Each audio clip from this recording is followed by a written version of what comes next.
Thank you very much, Jennifer, and thank you all also very much for being here for our annual dinner for 2015. And of course, a very special thanks to the Prime Minister, Malcolm Turnbull, for agreeing to attend as our guest of honour and keynote speaker, and also to Lucy Turnbull. We're absolutely delighted you could both join us tonight. Ladies and gentlemen, please join me now in welcoming the Prime Minister, Malcolm Turnbull, to the stage.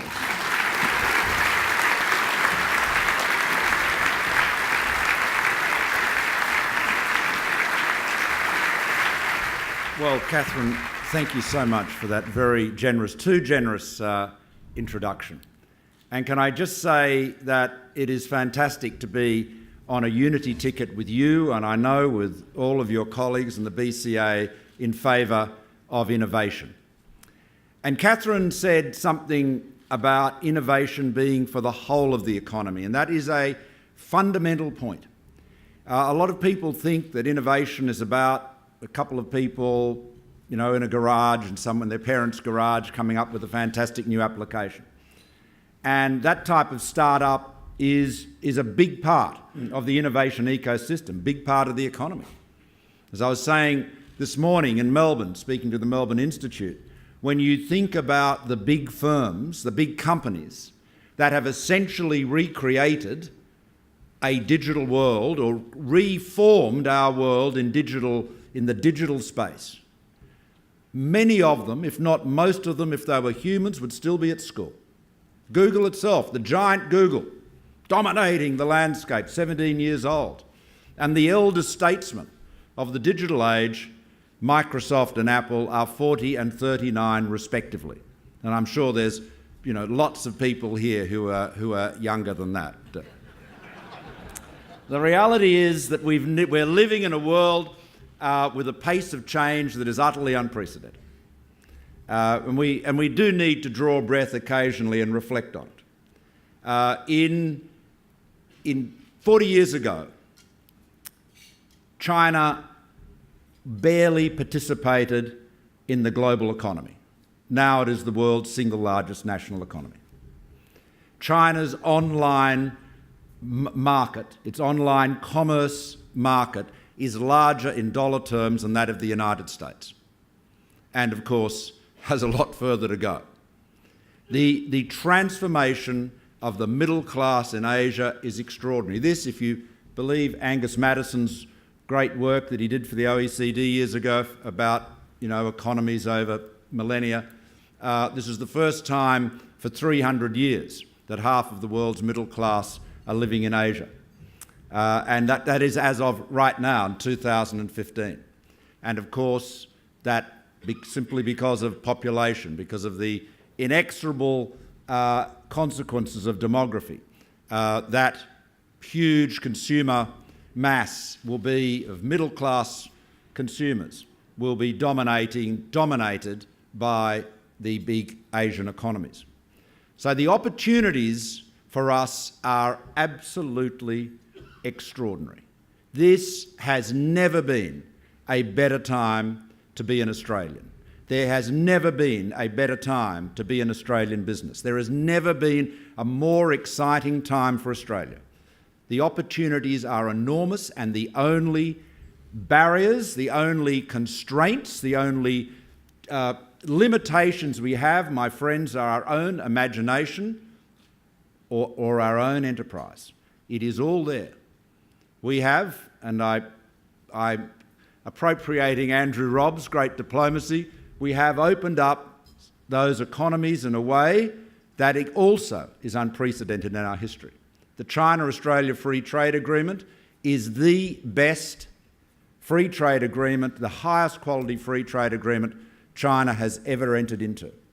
And only last week I was in South Australia and Tasmania talking to so many people, so many businesses, mostly businesses much smaller than those you represent, who are seeing the benefits of that, particularly in food and wine. The Premier of South Australia, Jay Weatherill, is here and would understand the impact that China market is having on his own state.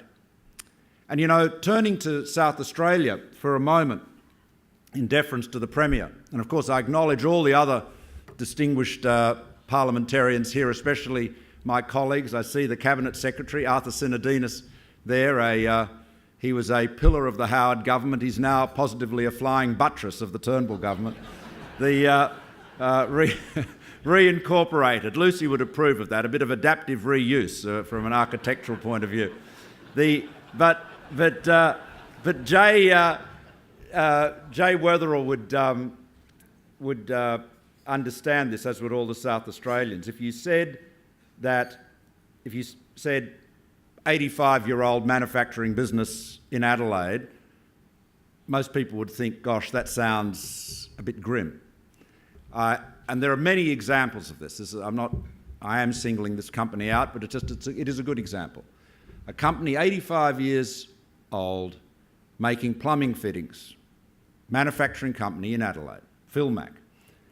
It is a leading exporter in its niche, in a rather specialised niche, making gate valves and plumbing fittings. It employs nearly 300 people. It's about to employ another 30.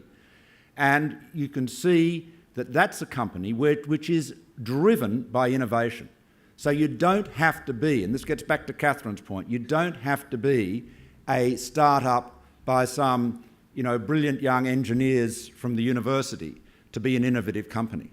What we need across the nation, across the corporate world, across the world of government, is a change to the culture that recognises that in an age of rapid, unprecedented change, in an age of disruption, in an age of transition, we need to be thoroughly agile. We need to be prepared at every stage to say the way we did things yesterday or last week is not the way we'll do them in the future. That means organisations need to be much less hierarchical. They cannot be blame-based. You have to, as chief executives or senior executives, you've got to encourage the people that work for you to challenge you. You've got to ensure that you're always testing existing practices. The old phrase, not invented here, we've always done it that way, is disastrous. It's always important to be courteous, of course, but in a disruptive age of rapid change, deference, if overdone, can be death from a corporate point of view. Change is rapid. We've got to treat volatility as our friend, not as our foe. Now, the government's objectives in terms of its economic policy are very simple, very easily stated. We need to ensure that Australia remains a high-wage, generous social welfare net first world economy. We need to ensure that our opportunities increase, our horizons expand, our children and our grandchildren can have better jobs, more exciting jobs, bigger opportunities than we have had.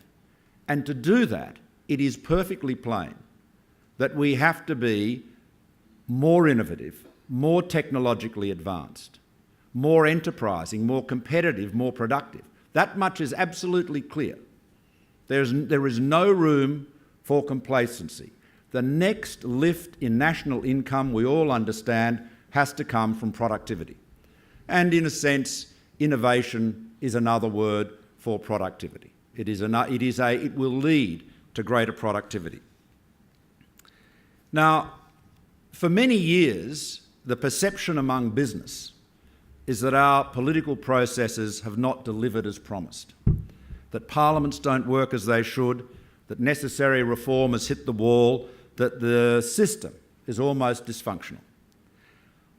I want to say to you tonight emphatically that the business of government is to get things done. Australians expect their elected representatives to deliver practical, common-sense policy to improve economic security and the general well-being of the nation. We need to be thoroughly pragmatic. We have to be open-minded and practical, businesslike. If there are obstacles in the Parliament that can be cleared through sensible negotiation, then we should engage constructively and overcome those obstacles, as we did to secure the passage through the House of the China-Australia Free Trade Agreement legislation. If it means reaching across the aisle for bipartisanship, then we should do that too. Businesses should not be afraid to invest because of some perceived political risk. Our government, any government, should push for coherence and consensus wherever we can. We are expected to govern. We're expected to deliver. Ideology is no substitute for results. So we need to get the economic and regulatory settings right so that we can empower, enable rather than impede the spirit of your and so many other businesses, smaller and younger than yours. We want to encourage their spirit of entrepreneurship. Now, we all understand that there are big challenges out there. The global economy has been unable to sustain the stronger growth we'd hoped for after the GFC. The IMF has forecast global growth of 3.1% in 2015 compared to the pre-GFC average of 4.2%. As a result of the inevitable decline in commodity prices, we've seen major falls in our terms of trade, some 30% from their peak. And although average incomes are around 14% higher in real terms than they were at the beginning of the mining boom, we simply can no longer rely on increases in our terms of trade to drive future income growth. And so government and businesses together need to do the hard work to drive the productivity growth that in future years and in future generations will forge continued improvements in Australian living standards. We, the governments, need to be making the right investments in key infrastructure. We need to make those investments in a creative and imaginative way.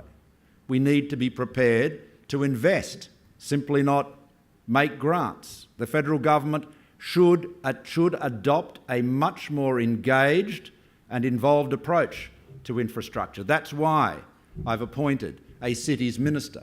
That's why we will be taking a partnership role, a supportive role, to ensure that our cities, where most of our Australians live and hence where most of our GDP is developed or is created, we need to make sure that we've got a creative and positive role there as well.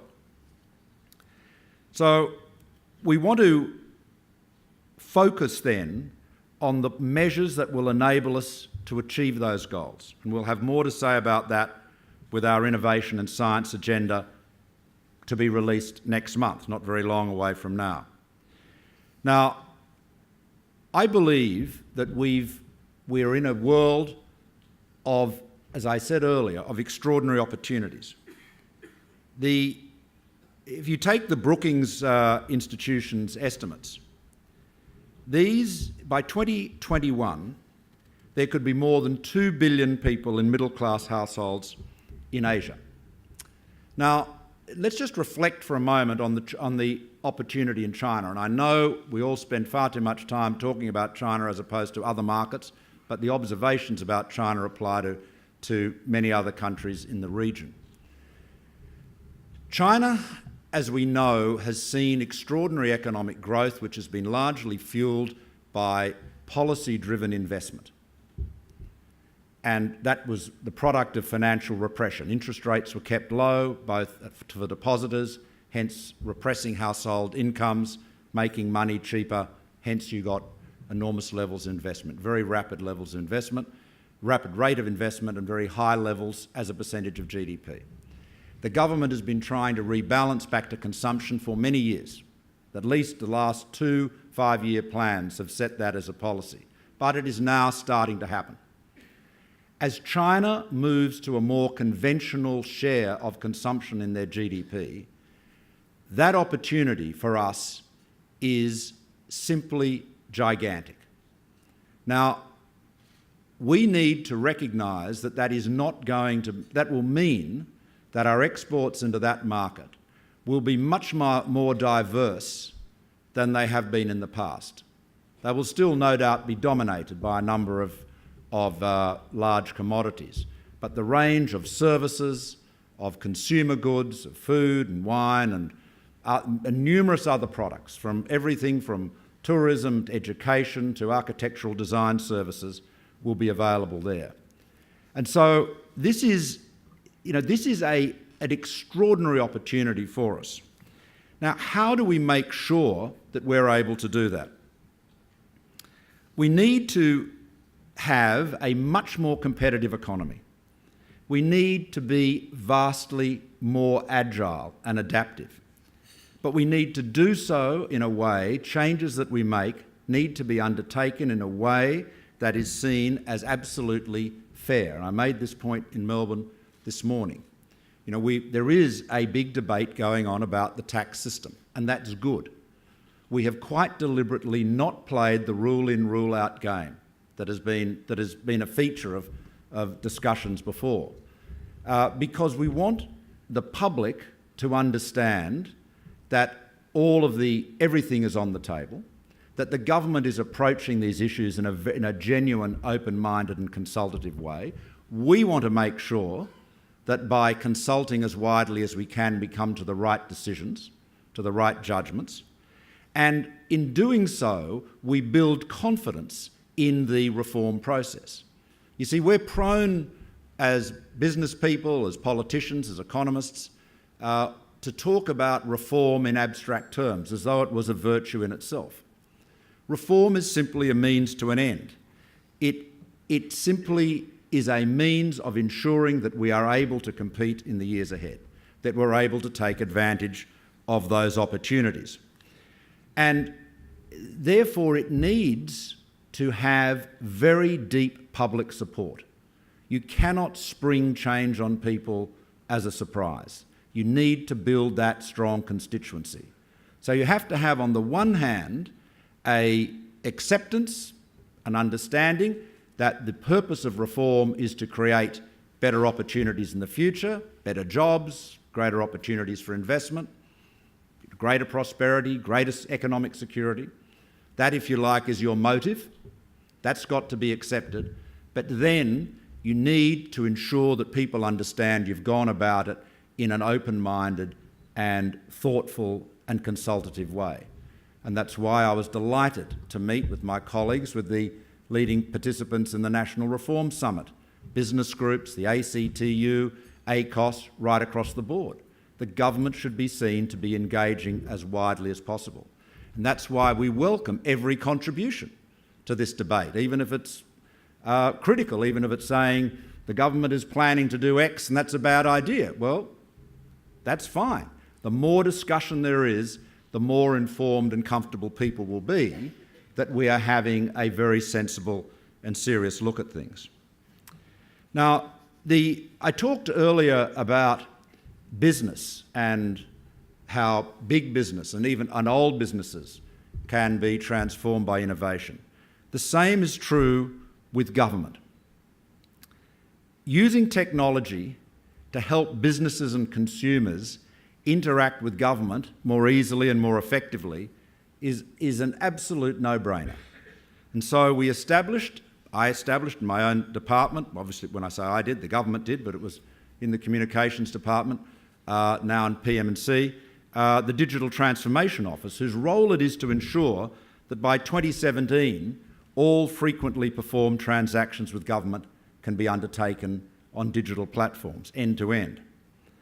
That will, in due course, save money for government, but it will be genuinely transformative in terms of the way businesses interact with government. And our goal, and I say this knowing I have a Premier in the audience, our goal is to ensure that citizens, when they deal with government, can deal with all levels of government. When they provide, for example, something as simple as their change of address, why do they have to provide it to one agency after another, to one government after another? Tell me once should be a principle that applies right across government. We should be able to recognise that the fascinating constitutional differences between local government, state government and federal government, obscure and unclear and ambiguous as they often are of absolutely no interest to citizens and most businesses. They want results. That's why I always say, when you're campaigning to be elected as a federal member of parliament, you'll find that most people you meet will raise local government matters with you. Now, as the first man to be the Lady Mayoress of Sydney, you can imagine I have a very deep appreciation of local government. And I always say, you know, if you want to limit your prospects of election, give your would-be constituent a lecture on constitutional law. If you want to secure your election, say to your constituent when they ask you as a federal candidate about the cracks in the pavement or the rubbish collection, say, I know the mayor, I will get onto her as quickly as possible and it'll be sorted out. So the reality is that we should, without, you know, while respecting the important roles of government, we should, in terms of our interface with the public, be able to make it far more seamless. And that's why we will make our platforms, whether it is MyGov or any other digital platforms that we develop as part of the DTO's work, we will make that available to state and local governments for free. So if they want to onboard, they can do so. We want more Australians, whether they're businesses or citizens, or, you know, private citizens if you like, to be able to deal with government more in a more straightforward way. Now let me say a little bit about tax, and I noticed that Alan Madden was the first person to raise tax tonight, so it's obviously a key issue.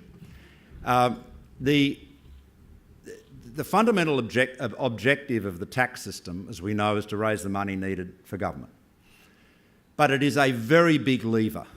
I mean, the tax commissioner is in many respects the largest single shareholder in many Australian businesses in a practical sense.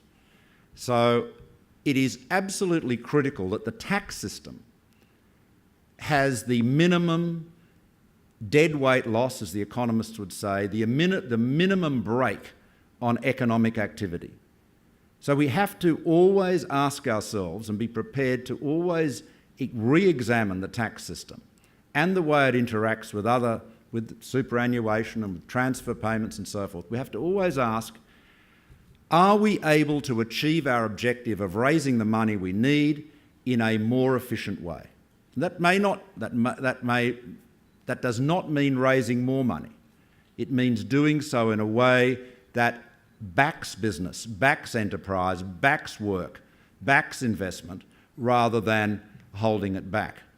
And as Catherine said at the outset, circumstances change all the time. We have a lot of measures, a lot of taxes, particularly at the state level, which are very old and were imposed or created in a very different world. Now, it's often said that an old tax is a good tax. That's probably true in some respects from an administrative point of view, but in practical terms, in 2015, we have to be prepared to re-examine all of these measures and ask it whether it is contributing to our prosperity or whether it is, in one form or another, holding it back. And that is what we're undertaking at the moment. We are looking at every aspect of the tax system, of savings, transfer payments, right across the board, with the aim of ensuring that we can deliver the revenues government needs, but does so in a way that will contribute materially to the growth of our economy and the opportunities for Australians. Now, it's absolutely vital that as we do that, we do so in partnership with the rest of the community, with business, with organised labour, with the organisations like ACOS. It is important that we are seen to be and are in fact genuinely consultative. And you've seen in the short time that I've been Prime Minister that I've reached out to many of you in this room, often with very different interests, very different agendas, to hear what you've got to say, because we can always draw something from it. The critical thing is that we get to the right decision and that we do so in a way that is seen as legitimate. And it is that consultation, that engagement, that drives the legitimacy. Nobody knows for sure what the perfect policy will be. There probably is no perfect policy. Only time will tell. But nothing gives a policy greater legitimacy than the sense that everybody has been heard, that all of the claims, all of the stakeholders, all of the interests, all of the arguments have been listened to. So The government I'm leading, in summary, is one that is committed to growth, is determined to ensure that we equip ourselves to prosper in a much more competitive world, in a world that has vastly greater opportunities, in a world of unprecedentedly rapid change. We want Australia to be more agile, more innovative, more productive, as I've said and as Catherine has said, and as I know you want it to be too. And so we need your help, your ideas, and not just from the BCA members, but from all of the other interests that are here in this room. We need your help to ensure that we make the right decisions. We are absolutely committed to that task. Remember the goal, Australia, a high-wage, generous social welfare net economy, first world economy, a country that is seen as being open to opportunity but thoroughly fair, that backs and encourages those who want to get ahead, but also looks after those who, for one reason or another, are not able to. That's been our unique success in years gone by. In a different world, in a rapidly changing world, we need to be more agile to maintain those great Australian values. I know that we can count on not just the support, but the help, the ideas, the counsel of everyone in this room to ensure that we can do that in the years ahead. Thank you very much.